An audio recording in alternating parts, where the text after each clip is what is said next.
Hello student. आज हम बात करेंगे आपसे वो बात करेंगे कि यूपी बोर्ड 2023 में जो क्वेश्चन पूछे गए हैं उसके बारे में आज हम बात करते हैं। तो इसमें हम जो देखेंगे वो चैप्टर 1 से चैप्टर 12 तक देखेंगे। केमिस्ट्री और फिजिक्स के जो भी क्वेश्चन पूछे गए हैं लास्ट ईयर सभी सेटों में, उनके बारे में आज हम बात करेंगे। अगर हम आपसे बात करते हैं, देखो सबसे पहले अगर हम बात करते हैं पहले चैप्टर की, इसका नाम है केमिकल रिएक्शन एंड इक्वेशन।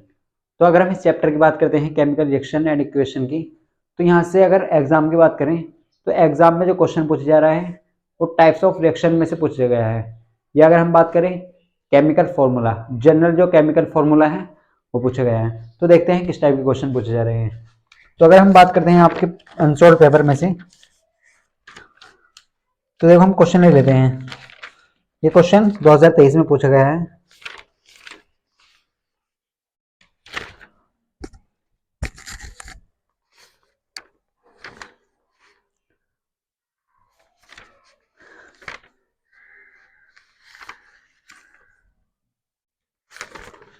देखो सबसे पहले क्वेश्चन की बात करते हैं। जो क्वेश्चन पहले चैप्टर के क्वेश्चन ले लेते हैं। तो आपके सामने ये क्वेश्चन आ रहा है, देखो क्वेश्चन आपके सामने Fe2O3 प्लस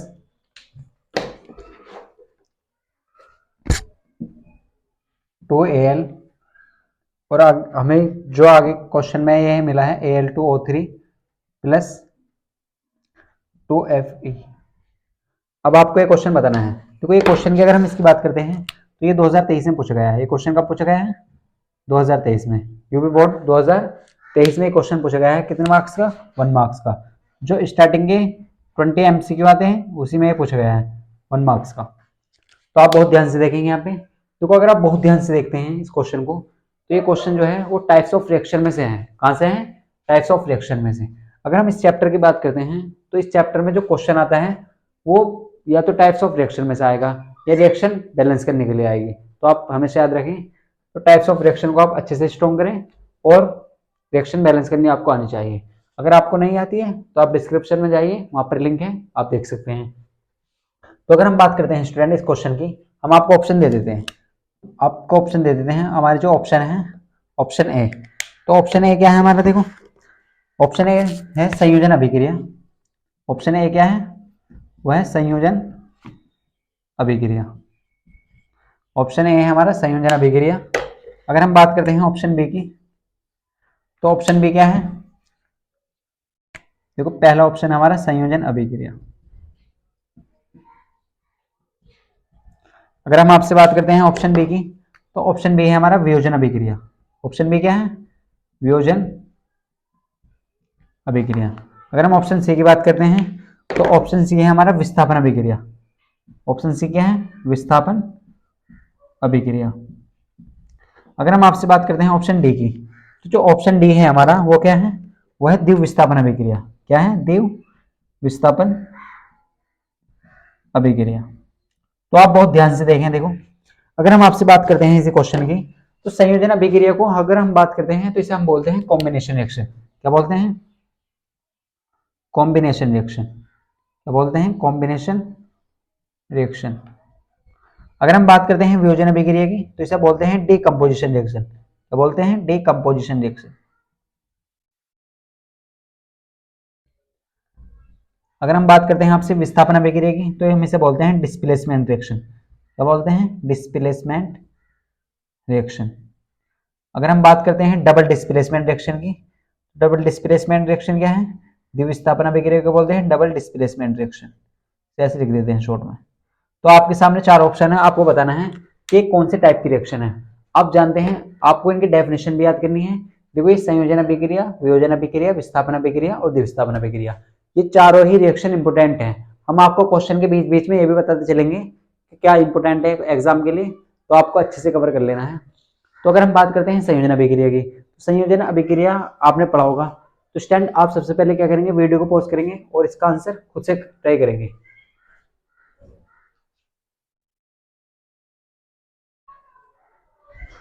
तो स्टैंड आपने इसका सॉल्यूशन देख लिया होगा। देखो अगर हम बात करते हैं इस क्वेश्चन की, तो ये क्वेश्चन 2023 में 1 मार्क्स का पूछा गया है।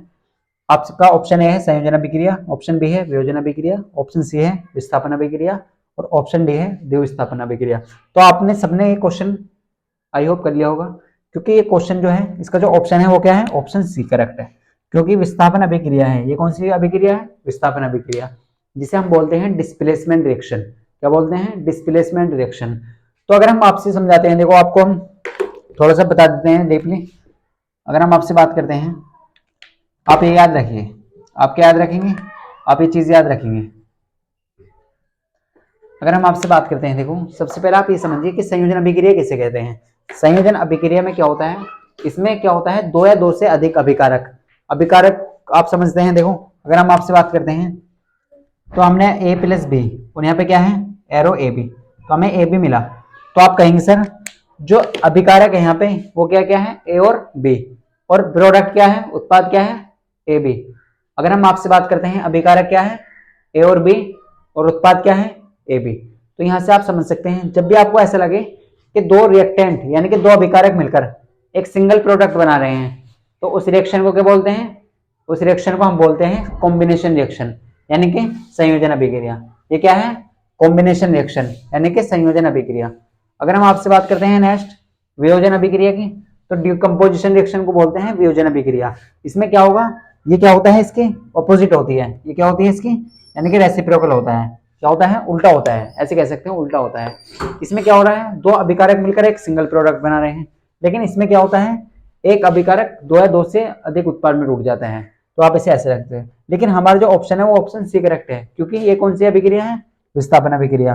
अब आप जानते हैं विस्थापन अभिक्रिया को हम कैसे लिखते हैं। यहाँ पे क्या होगा, इस तरीके से होगा ए प्लस बी सी, और यहाँ पे क्या होगा, ए ज्यादा रिएक्टिव होगा बी से, तो इसे डिस्प्लेस कर देगा, और यहाँ पे क्या बन जाएगा, ए सी प्लस बी, इस तरीके से बन जाएगा।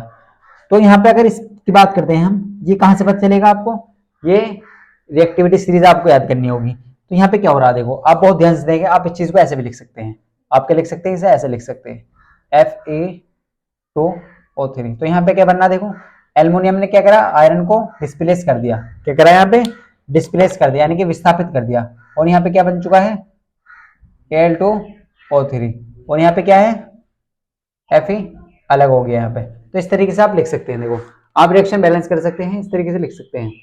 तो ये कौन सी टाइप की रिएक्शन है, विस्थापन अभिक्रिया। अगर आपको ऐसा लगता है कि ए जो ज्यादा है रिएक्टिव, ए ज्यादा रिएक्टिव है बी से, तो ये इसे क्या कर देगा, डिस्प्लेस कर देगा, विस्थापित कर देगा, और यहाँ पे क्या बन जाएगी, ये रिएक्शन बन जाएगी। कौन सी रिएक्शन, डिस्प्लेसमेंट रिएक्शन। कौन सी रिएक्शन, डिस्प्लेसमेंट रिएक्शन। तो आपका ऑप्शन सी करेक्ट है। आपको ये भी समझना है कि कॉम्बिनेशन रिएक्शन और डिकम्पोजिशन रिएक्शन। अब यहाँ से क्या क्वेश्चन बन सकता है, देखो एग्जाम में अगर हम बात करते हैं इंपोर्टेंट क्वेश्चन की, तो इंपोर्टेंट क्या है आपके लिए, आप ये समझ लीजिए बस, आपके लिए इंपोर्टेंट क्या है। या तो आपसे पूछा जा सकता है कि कॉम्बिनेशन रिएक्शन और डिकम्पोजिशन रिएक्शन में क्या डिफरेंस होता है, या ऐसा कह सकते हैं हम संयोजन अभिक्रिया और वियोजन अभिक्रिया में क्या डिफरेंस होता है। या तो ऐसे क्वेश्चन आ सकता है, या क्वेश्चन क्या आ सकता है, अगर हम बात करते हैं क्वेश्चन और क्या आ सकता है, क्वेश्चन आ सकता है विस्थापन अभिक्रिया और द्विव विस्थापन अभिक्रिया में क्या डिफरेंस है, यानी कि द्विव विस्थापन और विस्थापन अभिक्रिया में अंतर स्पष्ट कीजिए। और इनका आपको ऐसे पूछा जा सकता है कि उदाहरण सही समझाइए, तो आपको अच्छे से प्रिपेयर करना है। तो इस तरीके से आप लिख सकते हैं। अब हम बात करेंगे नेक्स्ट क्वेश्चन की। अगर स्टैंड आपने ये नोट नहीं किया है तो आप वीडियो को पॉज करके इसे नोट कर सकते हैं।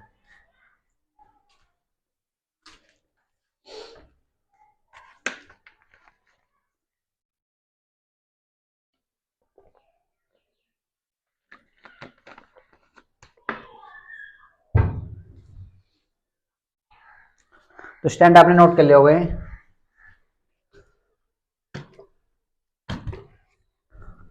अब हम बात करेंगे नेक्स्ट क्वेश्चन की। देखो ये क्वेश्चन, जो भी हम क्वेश्चन करेंगे वो लास्ट ईयर ही करेंगे। देखो आपको अच्छे से समझ लेना है।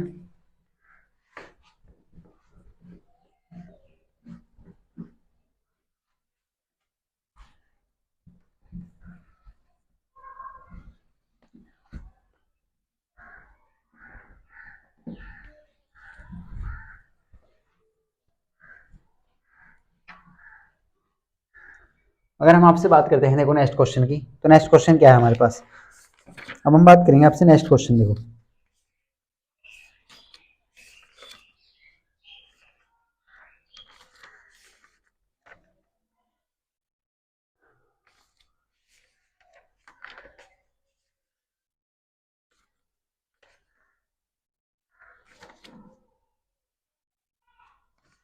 देखो ये काफी इंपॉर्टेंट क्वेश्चन है, इसे आपको अच्छे से समझना है, इससे आपको काफी अच्छे कॉन्सेप्ट क्लियर हो जाएंगे, आपके जो भी आपका डाउट है इससे क्लियर हो जाएगा। देखो ऐसा क्वेश्चन एग्जाम में आता ही आता है, ये 100% यहाँ से क्वेश्चन आएगा, तो आप बहुत ध्यान समझे। देखो हम लिख लेते हैं यहाँ पे,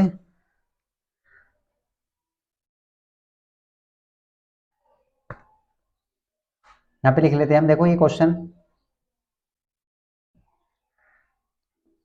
एल्केन, ये पे यहाँ पे लिखा है एल्केन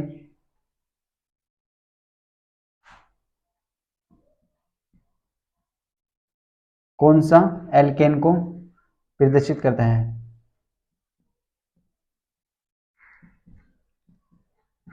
प्रदर्शित करता है।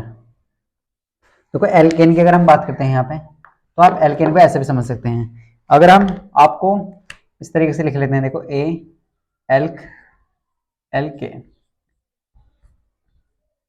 देखो इस तरीके से आपको लिखा मिलेगा एल्केन को प्रदर्शित करता है। इसमें से कौन सा ऑप्शन एल्केन को प्रदर्शित करता है, ये आपसे पूछा गया है। ये जो क्वेश्चन है ये भी कब पूछा गया है, 2023 में, 1 मार्क्स का। देखो यहाँ से आपको काफी कुछ सीखने को मिलेगा। अगर हम आपसे बात करते हैं इसका ऑप्शन की, देखो तो ऑप्शन क्या क्या है इसके। अगर ऑप्शन ए की बात करते हैं हम आपसे, तो ऑप्शन ए क्या है,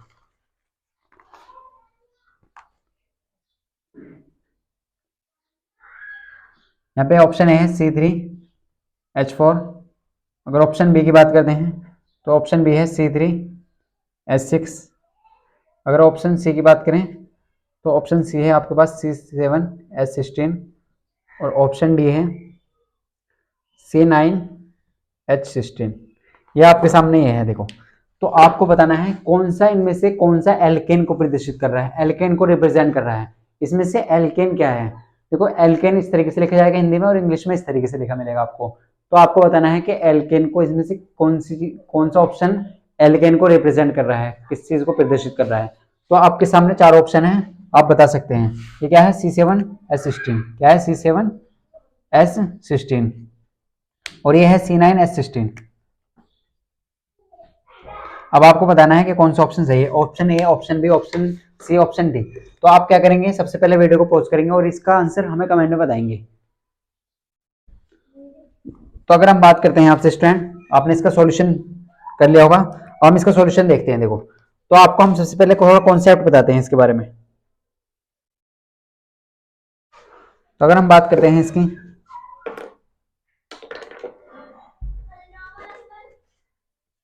अगर हम इसकी बात करते हैं कॉन्सेप्ट की, देखो कॉन्सेप्ट क्या है इसमें। तो सबसे पहले आप एल्केन को समझ लीजिए कि एल्केन को कैसे प्रदर्शित करेंगे।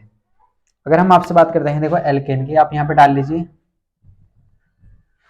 तो अगर हम बात करते हैं देखो एल्केन, तो एल्केन को आप ऐसे समझ सकते हैं, इसका जो फॉर्मूला होता है एल्केन का वो होता है ALKANE, एल्केन।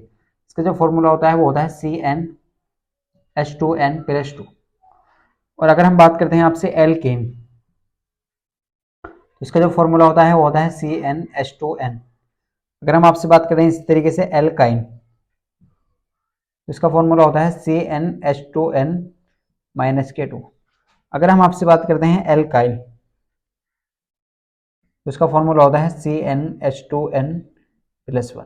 अब आप कैसे पहचानेंगे, सर हम कैसे पहचानें कि एल्केन क्या है, एल्केन क्या है, एल्काइन क्या है और एल्काइल क्या है सर। तो आपको केवल इस चीज को समझना है। अगर आपको ऐसे लग रहा है, देखो इसमें क्या है, यहाँ पे ये चीजें कॉमन है, ये क्या है, सभी में कॉमन है। देखो यहाँ पे क्या हो रहा है, यहाँ पे +2 ऐड हो रहा है, यहाँ पे केवल 2 टाइम्स है, यहाँ पे -2 सब्ट्रैक्ट हो रहा है, यहाँ पे +1 सब्ट्रैक्ट हो रहा है। तो आपको याद रखना है, अगर कार्बन के दुगने से 2 अधिक हाइड्रोजन है, कार्बन के दुगने से 2 अधिक हाइड्रोजन है, तो किस चीज को रिप्रेजेंट करेगा, एल्केन को।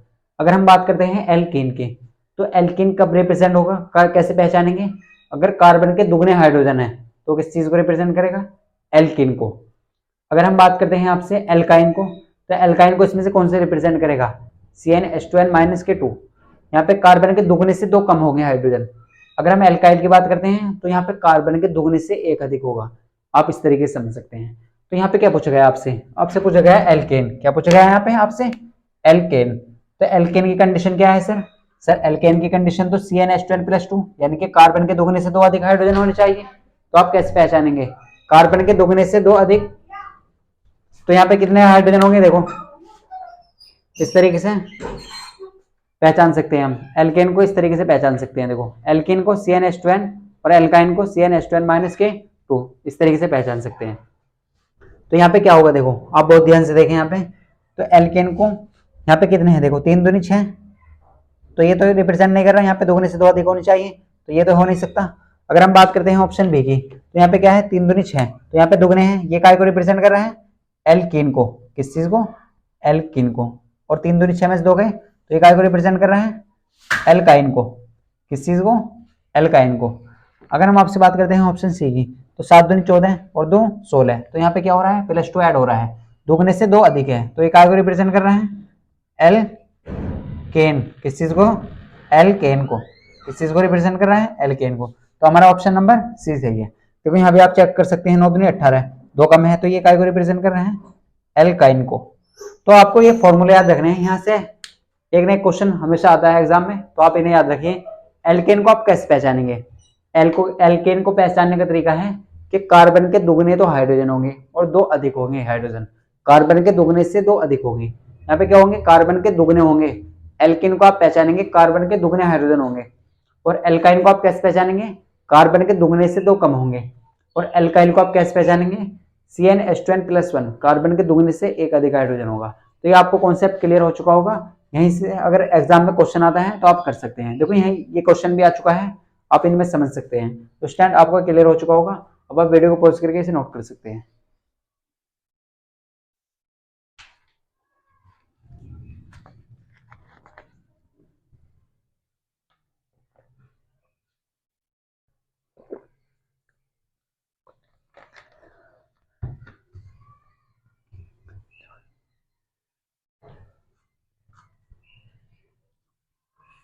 तो स्टैंड आपने नोट कर लिया होगा। देखो अब बात करते हैं नेक्स्ट क्वेश्चन की। तो नेक्स्ट क्वेश्चन क्या है हमारे पास, अगर हम आपसे बात करते हैं नेक्स्ट क्वेश्चन की,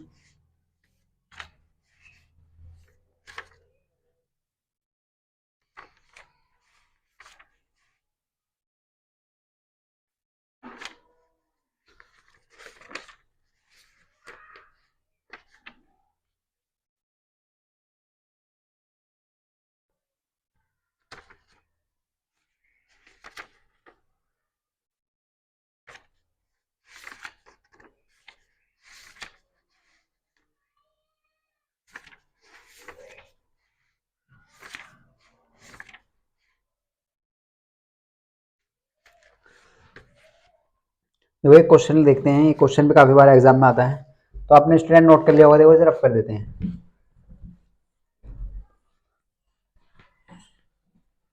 तो आपको याद रखना है एल्केन, एल्कीन, एल्काइल, सब क्वेश्चन याद रखने हैं।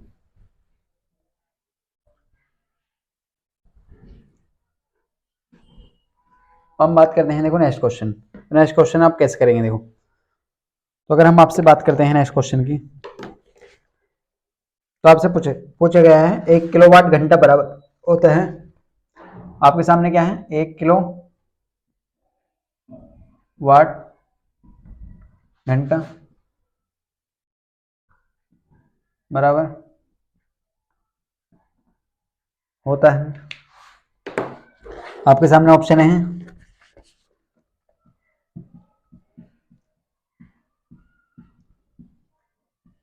ऑप्शन ए, ऑप्शन बी है आपके सामने,